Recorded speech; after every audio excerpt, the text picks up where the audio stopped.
জ্ঞানী গুরু বা জ্ঞান ও সাধন পদ্ধতি। শ্রীমৎ স্বামী নিগমানন্দ পরমহংস প্রণীত। অধ্যায় প্রতিপাদ্য বিষয়। পাঠক সামান্য জনগণের আচরিত ধর্ম হইতে নৈষ্ঠ্যগণ্য সাধকের নিরাকার ব্রহ্ম উপাসনা পর্যন্ত সমস্তই হিন্দু ধর্মের দেহ। ইহার মধ্যে এক বিন্দু কুসংস্কার বা মিথ্যাচার নাই। এক দেশদর্শী বিধর্মীগণের কথা ধর্তব্য নহে, কেননা তাহারা বাহ্য ধন সম্পদে বা বাহ্য বিজ্ঞানে যত বড় হোক না কেন, ধর্ম বিষয়ে হিন্দুদিগের অপেক্ষা অনেক নিম্ন স্তরে আছেন। সুতরাং তাহারা হিন্দু ধর্মের মহান উদ্দেশ্য বুঝিতে না পারিয়া হিন্দুকে কুসংস্কার আচ্ছন্ন পৌত্তলিক জড় উপাসক প্রভৃতি যাহা ইচ্ছা বলিতে পারেন।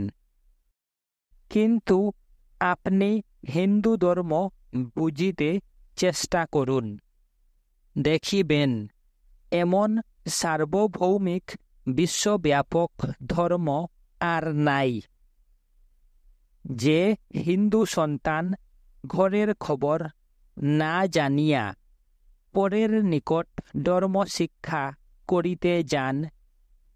তাহাদের দূরদৃষ্ট ভিন্ন আর কি বলিব। তাহাদের জন্যই এই খণ্ড লিখিতে হইল, কেননা হিন্দু ধর্মের প্রতি নিম্নাধিকারী জনগণের দৃঢ় আস্থা আছে। উচ্চাধিকারী জ্ঞানীগণের নিকট হিন্দু ধর্ম শতপ্রধান বলিয়া স্বীকৃত। কেবল মধ্যম অধিকারী জনগণ, তাহাদেরও সকলে নহে, কেবল সংশয়ী জনগণ প্রমাণ চাহেন। পাশ্চাত্য বিদ্যার বহুল আলোচনা হওয়াতে সমাজে এই সংশয়ী জনগণের সংখ্যা বিস্তর বাড়িয়া গিয়াছে। এই সংশয়ী জনগণকে হিন্দু ধর্মে প্রতিষ্ঠিত করাই এই গ্রন্থের প্রধান উদ্দেশ্য। এতএব তাহাদের নিকট সনির্বন্ধ অনুরোধ। আমি যেমন এই খণ্ডে হিন্দু ধর্মের আধ্যাত্মিক ভাব বুঝাইতে চেষ্টা করিয়াছি, তাহারাও যেন এই নিয়মে হিন্দু ধর্ম গুরুর নিকট বুঝিতে চেষ্টা করেন। ধর্মে অধিকার না হইলে শাস্ত্রপাঠ করিতে গেলে ঈশ্বরের গল্প বলিয়াই বোধ হইবে। কোন বিষয় বুঝিতে না পারিলে মিথ্যা বা কুসংস্কার বলিয়া উড়াইয়া দিবেন না। কোন তত্ত্বদর্শী হিন্দুকে জিজ্ঞাসা করত, মীমাংসা করিয়া লইবেন। অধিকার অনুসারে প্রত্যেক হিন্দুর ধর্ম ভিন্ন ভিন্ন। সুতরাং নিজে যাহা করেন বা জানেন, অন্যের নিকট তাহা না দেখিলে তাহাকে নিন্দা করিবেন না।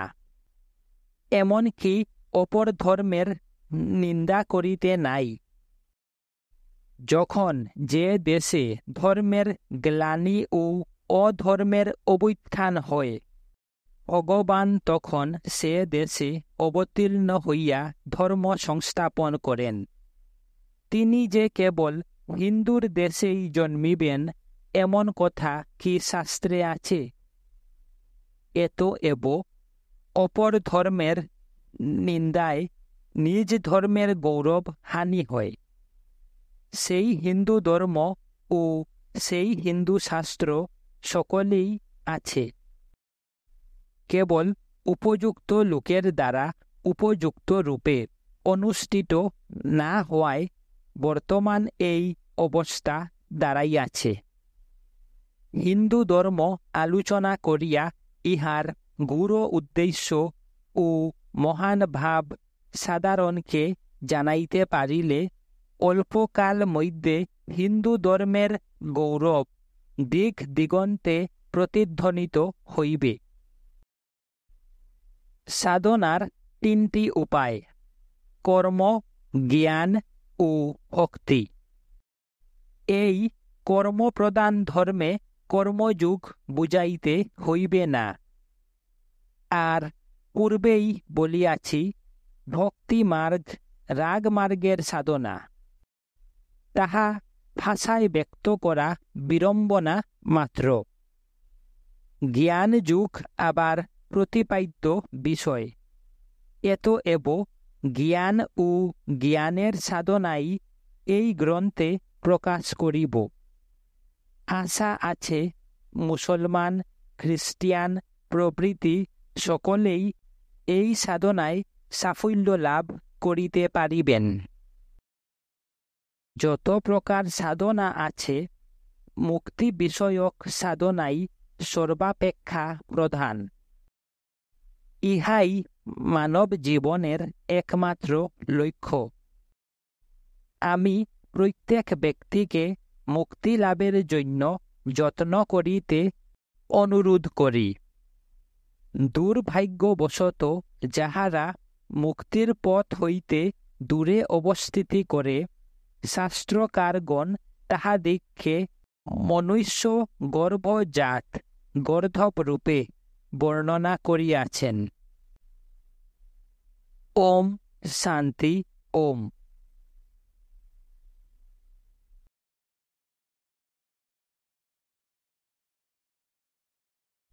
দ্বিতীয় খণ্ড, জ্ঞানকাণ্ড। অধ্যায় জ্ঞান কি? গীতাতে লেখা আছে, আত্মজ্ঞান পরায়ণতা ও তত্ত্বজ্ঞান প্রয়োজিত যে মুখ্য, তাহারই যে আলোচনা, তাহার নাম জ্ঞান, এবং তাহারই যে অনৈথা প্রতিপত্তি, তাহাই অজ্ঞান। যোগ বৈশিষ্ট্যে লিখা আছে, জগতের প্রত্যেক স্থানে অনন্তকাল পরমাত্মা বর্তমান আছেন এবং এই জগৎ সেই পরমাত্মার আবাস স্বরূপ। এই রূপ নিশ্চয়াত্মক যে জ্ঞান, তাহাকেই বুদ্ধগণ সমীচীন জ্ঞান বলিয়া জানেন। শাস্ত্রকারগণ একমাত্র তত্ত্বজ্ঞানকেই জ্ঞান শব্দে উল্লেখ করিয়াছেন।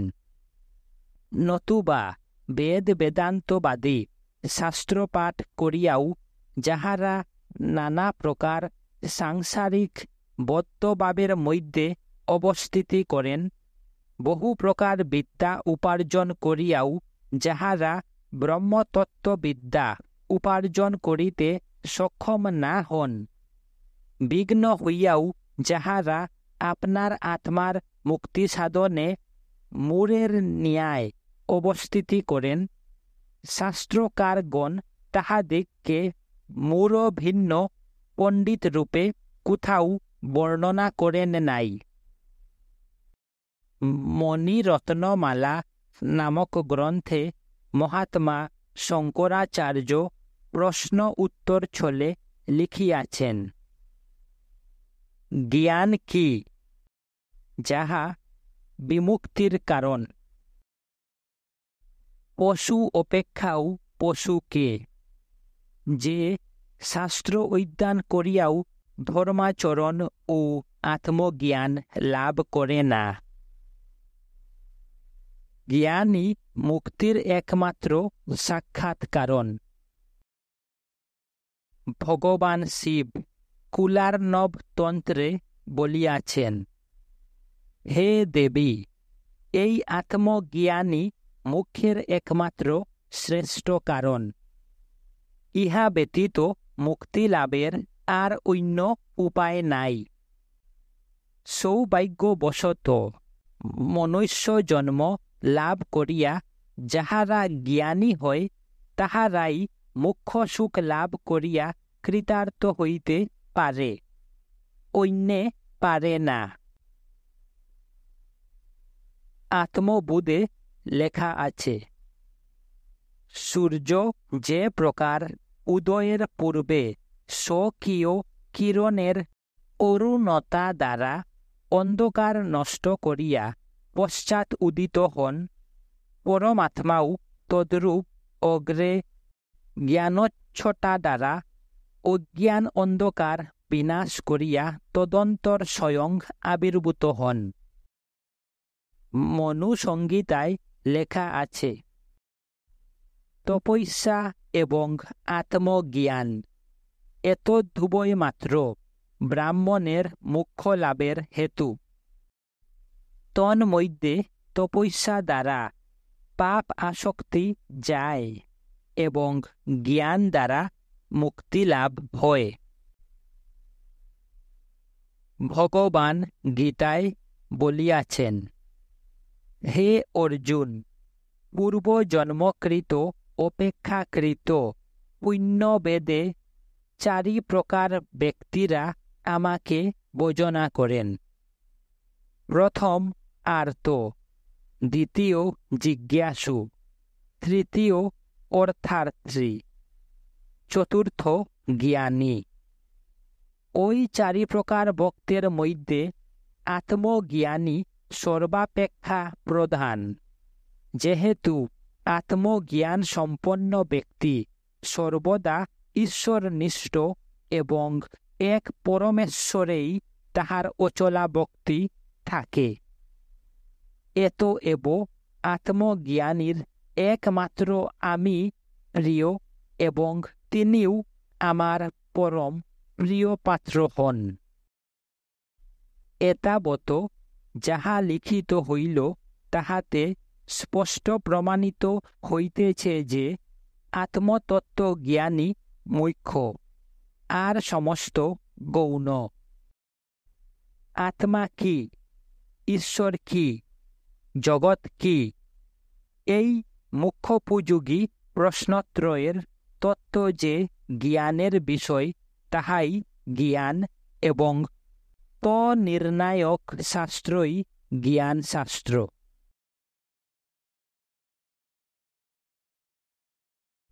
অধ্যায় জ্ঞানের বিষয়।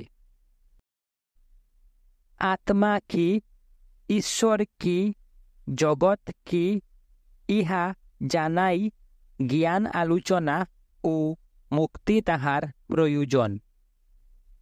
সেই প্রয়োজন সাধন জন্য আমাদিগের দর্শন শাস্ত্রগুলি মনোযোগ সহকারে পাঠ করা কর্তব্য। দর্শন শাস্ত্রকেই জ্ঞান শাস্ত্র বলে, কেননা জ্ঞানার্থক দৃশ ধাতু নিষ্পন্ন দর্শন শব্দের সাক্ষাৎ অর্থ জ্ঞানের দ্বার। এতএব জ্ঞান শাস্ত্র বলিলে দর্শন শাস্ত্র বুঝিতে হইবে। 6খানি মূল দর্শন শাস্ত্র প্রচলিত আছে, যথা গৌতমের ন্যায়, কণাদের বৈশেষিক, কপিলের সাংখ্য, পতঞ্জলির যোগ, ব্যাসের বেদান্ত এবং জৈমিনীর মীমাংসা। এই 6 জন ঋষির 6খানি মূল দর্শন শাস্ত্র। আবার উহাদের রচয়িতাগণের শিষ্য প্রশিষ্যগণ বিরচিত বহু দর্শন বিদ্যমান আছে, তাহাও উক্ত নামধেয় শাস্ত্রান্তর্গত। কিন্তু যতগুলি বা যত প্রকারের দর্শন শাস্ত্র আছে, তত্ত্বাবতের মতো এক প্রকার না হইলেও তৎপ্রতিপাদ্য মুক্তি অংশে কাহারও বিবাদ নাই। কেবল মুক্তির স্বরূপ ও উপায় নির্ধারণ করিতে গিয়া কিছু স্বাতন্ত্র্য। ওই স্বরদর্শনের মধ্যে সাংখ্য দর্শনের প্রভাব এতদ্দেশে অধিক। চিকিৎসা শাস্ত্র যেমন চতুর্বইয়ে, সাংখ্যশাস্ত্রও তদ্রূপ 4টি বইয়ে অবস্থিত। চিকিৎসা শাস্ত্র যেমন রোগ, রোগের কারণ, রোগের আরোগ্য ও ভৈষজ্য, এই 4 ভাগে বিভক্ত। সাংখ্যশাস্ত্রও তেমনি দুঃখ, দুঃখের কারণ, দুঃখ নিবৃত্তি ও দুঃখ নিবৃত্তির উপায় এই চতুর্ভুঁইয়ে প্রতিষ্ঠিত। এক কথায় চিকিৎসা শাস্ত্র যেমন মানব দেহের রোগ ও তদারোগ্য লইয়া ব্যস্ত সাংখ্যশাস্ত্র তদ্রূপ মানব আত্মার দুঃখ ও তাহার নিবৃত্তিতে যত্নবান। যাহা লৌকিক প্রমাণের অগোচর, তাহা জানানো বা তাহার বোধ জন্মানোই শাস্ত্র। সুতরাং দুঃখ কি এবং বাস্তবিক দুঃখ বলিয়া কিছু আছে কি না, সাংখ্যকার এ বিষয়ের বিশেষ বিচার বড় করেন নাই। কেননা দুঃখ আছে কি না তাহা শাস্ত্র বিচারে বুঝিতে হয় না। দুঃখ সর্বদাই সকল মনুষ্যের অন্তঃকরণে চেতনা শক্তির প্রতিকূল অনুভবে উপস্থিত হইয়া থাকে। তারপর দুঃখ নিবারণের কোনো উপায় আছে কি না ইহাও সাংখ্যশাস্ত্রে সম্যক আলোচিত হয় নাই। কারণ সকলেই জানে, যাহা ক্ষণিকের জন্য যায় তাহা স্থায়ীভাবেও যাইতে পারে। সুতরাং যাহা সকলে বুঝে, সকলে জানে, তাহা লইয়া আলোচনা করা সাংখ্যশাস্ত্রকারের উদ্দেশ্য নহে। সাংখ্যকার যাহা বুঝাইতে উপস্থিত তাহা অন্যের অগোচর। যাহার উপদেশ মানব কোথাও প্রাপ্ত হয় নাই, তাহার উপদেশ সাংখ্য প্রদান করিয়াছেন। সাংখ্যশাস্ত্রের উদ্দেশ্য দুঃখের আত্যন্তিক নিবৃত্তির উপায় মানুষকে জানানো। মানুষ নিরবচ্ছিন্ন দুঃখ ভোগ করিতেছে, অথচ তাহার স্বরূপ ও অবস্থান জানিতেছে না। তাহাই বুঝাইয়া দিয়া মানুষকে কৃতার্থ করাই সাংখ্যশাস্ত্রের প্রতিপাদ্য বিষয়। কিন্তু ইহা মানবীয় জ্ঞানের অতীত। এ জ্ঞান লৌকিক নহে, অলৌকিক। সাধারণ জ্ঞানে এ সত্য আবিষ্কৃত হয় না।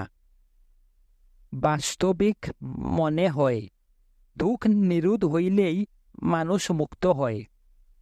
দুঃখ নিবারণ কল্পে মানুষের আকুল আকাঙ্ক্ষায় ছুটাছুটি। ঐকান্তিক দুঃখ নিরোধের নামই মুক্তি। ইহা একটা অস্বাভাবিক তর্কজাল জড়িত অদ্ভুত কথা নহে, প্রাণের অতি নিকটের কথা। নিরবচ্ছিন্ন সুখ সম্ভোগী স্বর্গ এবং তাহাই মনুষ্যের সুখ তৃষ্ণার বিশ্রাম ভূমি, তাহাই পরম পুরুষার্থ এবং তাহাই মুক্তি ও অমৃত। এই মুখ্য বা স্বর্গসুখ বেদোক্ত যাগ যজ্ঞাদি দ্বারা লাভ হয়, কিন্তু তাহার ক্ষয় আছে। পরিমিত কাল সুখ সম্ভোগ ঘটিতে পারে, কিন্তু সেই পরিমিত কাল অন্তে আবার দুঃখ উপস্থিত হইয়া থাকে।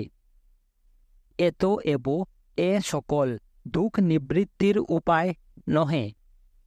রোগ আরোগ্য হইয়া আবার হইলে তাহাকে প্রকৃত আরোগ্য বলে না। সাংখ্য মতে আত্যন্তিক দুঃখ মোচন বা স্বরূপ প্রতিষ্ঠার অর্থাৎ মুক্তির উপায় তত্ত্বজ্ঞান। আমি মহৎ, অহংকার, ইন্দ্রিয় প্রভৃতি নহি। ওই সকলের কিছুই আমি নহি এবং ওই সকল আমার নহে। আমি ওই সকল হইতে ভিন্ন, চিৎ ও আনন্দস্বরূপ। এইরূপ জ্ঞানের নামই তত্ত্বজ্ঞান। এই তত্ত্বজ্ঞান লাভ করিবার জন্য আত্মা ও জগৎ এই বস্তুদ্বয়ের যথার্থ স্বরূপ অন্বেষণ করিতে হয়। আত্মা ও প্রকৃতি অর্থাৎ জগৎভাবাপন্ন এতদুভয়ের প্রকৃত তথ্য অনুসন্ধানপূর্বক পুনঃ পুনঃ বিদ্যারূঢ় করার নাম তত্ত্বাভ্যাস। শ্রদ্ধা ও ভক্তি সহকারে দীর্ঘকাল ব্যাপিয়া তত্ত্বাভ্যাস করিতে পারিলে তত্ত্বজ্ঞান জন্মিয়া থাকে। তত্ত্বজ্ঞান লাভের জন্য আত্মা ও জগৎ এই উভয়ের বিচার করা আবশ্যক। আত্মা সম্বন্ধে আলোচনা করিবার আগে জগৎ সম্বন্ধে বিচার করা কর্তব্য, কেননা জগৎ আমাদের চক্ষুর সম্মুখে। জগতের স্বরূপ চিন্তা করিতে গেলে আত্মার বিষয় চিন্তা করা সহজ হইয়া পড়িবে। এই জগতের মূল তত্ত্ব চতুর্বিংশতি, তদ্ভিন্ন আত্মাও এক।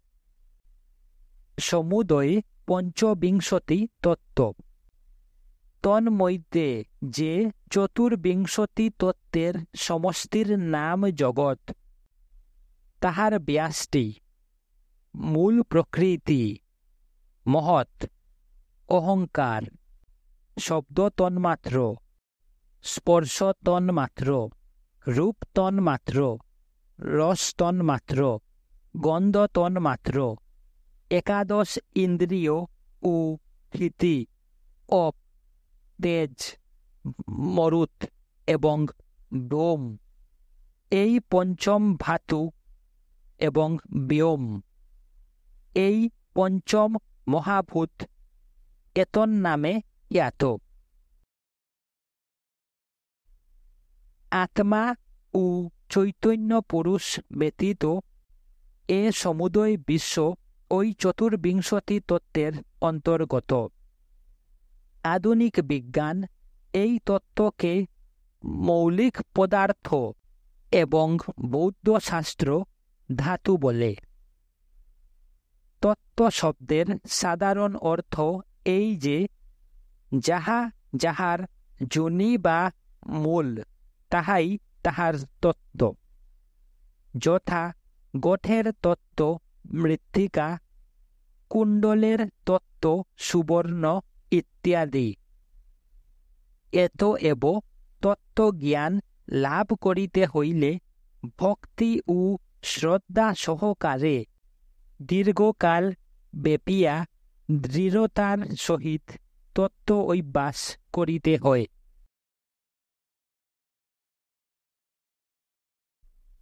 অধ্যায় সাধন চতুষ্টয়। তত্ত্ব অভ্যাস ধারণা করা সহজ নহে। প্রকৃত অধিকারী না হইলে তত্ত্বজ্ঞান লাভ হয় না।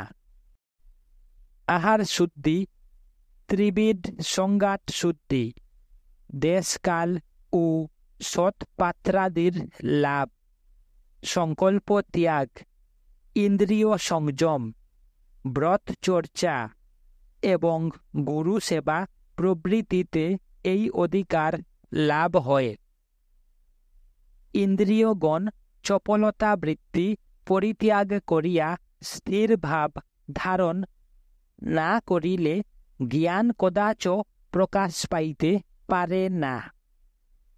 জ্ঞানী ব্যক্তি ইন্দ্রিয়গণকে সংযত করিয়া ব্রহ্মপদ আশ্রয় করিতে পারিলে অতি সহজেই সিদ্ধি লাভ হইতে পারে।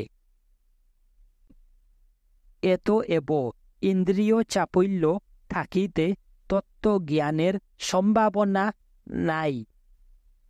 পুষ্করিণী প্রভৃতির জল স্থিরভাবে থাকিলে তবে যেমন তাহাতে প্রতিবিম্ব সকল সুস্পষ্ট নয়নগোচর হয়, তদ্রূপ দুর্বৃত্ত ইন্দ্রিয় সকল স্থিরভাব ধারণ করিলে তবে জ্ঞান দ্বারা জ্ঞেয় পদার্থকে স্থায়ীভাবে দর্শন করিতে পারা যায়। কঠোর উপনিষদে লেখা আছে, যিনি দুশ্চরিত হইতে বিরত হন নাই, শাস্ত্র ও সমাহিত হন নাই, শান্ত মানুষ হন নাই, তিনি কেবল প্রজ্ঞা মাত্র দ্বারা ইহাকে প্রাপ্ত হন না। এই সকল বিবেচনা করিয়া শাস্ত্রকারগণ উপদেশ দিয়াছেন যে সাধন চতুষ্টয় সম্পন্ন ব্যক্তি শ্রবণ মনন নিদিধ্যাসন সহকারে তত্ত্ব জ্ঞান লাভার্থে ব্রহ্মতত্ত্ব বিচার করিবেন। অগ্রে সাধন চতুষ্টয় কি কি তাহা দেখা যাও। 1. নিত্য অনিত্য বস্তু বিবেক। নিত্যানিত্য বস্তু বিবেক কাহাকে বলে?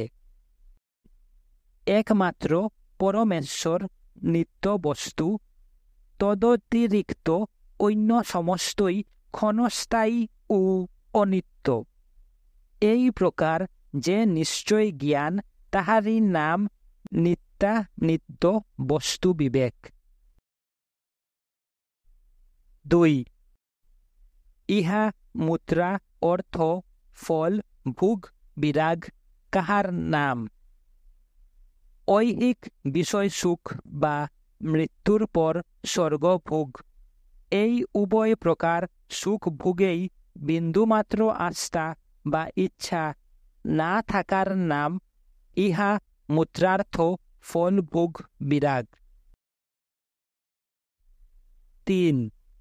শতক সম্পত্তি। সম দম আদি শতক সম্পত্তি কাহাকে বলে?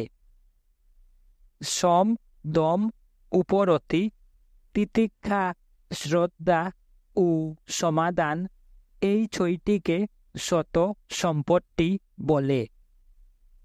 সম কাহাকে বলে? মনোনিগ্রহ। অন্তর ইন্দ্রিয় যে মন, তাহারই নিগ্রহের নাম সম। শ্রীকৃষ্ণ বলিয়াছেন, ঈশ্বরনিষ্ঠ যে বুদ্ধি, তাহারই নাম সম। দম কাহাকে বলে? চক্ষু প্রভৃতি বাহ্য ইন্দ্রিয়গণের দমনের নাম দম। উপরতি কাহাকে বলে? বিহিত কর্ম সকলের সংজ্ঞা সংবিধান দ্বারা যে পরিত্যাগ, তাহার নাম উপরতি। কিংবা শব্দাদি বিষয় শ্রবণাদিতে বর্তমান মনের প্রত্যাহার পূর্বক ব্রহ্ম বিষয় শ্রবণাদিতে যে বর্তন, তাহার নাম উপরতি। তিতিক্ষা কাহাকে বলে? যাহাতে শরীর বিচ্ছেদ না ঘটে, অর্থাৎ যাহাতে মৃত্যু না হয়, এভাবে শীত উষ্ণ সুখ দুঃখ আদি পরস্পর বিপরীত বিষয় সকল সহ্য করা, তাহার নাম তিতিক্ষা। শ্রদ্ধা কাহাকে বলে? গুরু ও বেদান্ত শাস্ত্রের বাক্যে বিশ্বাস করার নাম শ্রদ্ধা। সমাধান কাহাকে বলে? পরমেশ্বরেতে মনের যে একাগ্রতা, তাহার নাম সমাধান। 4. মুমুক্ষুত্বম। মুমুক্ষুত্ব কাহাকে বলে? মুক্তিতে অতি তীক্ষ্ণ ইচ্ছাবতার নাম মুমুক্ষুত্ব। এইগুলি সাধন চতুষ্টয় সম্পত্তি। এতদ্বিশিষ্ট ব্যক্তি সাধন চতুষ্টয় সম্পন্ন। এই সাধন চতুষ্টয় সম্পন্ন ব্যক্তির পক্ষেই আত্মা অনাত্মা বিবেক বিচার প্রশস্ত জানিবে। কিন্তু এই সাধন চতুষ্টয় সম্পত্তির অভাব থাকিলেও যদ্যপি কোনো ব্যক্তি এই আত্ম অনাত্ম বিচার করেন, তাহাতে তাহার কোনো প্রত্যবে নাই, অধিকন্তু তাহাতে তাহার মঙ্গলেরই সম্ভাবনা।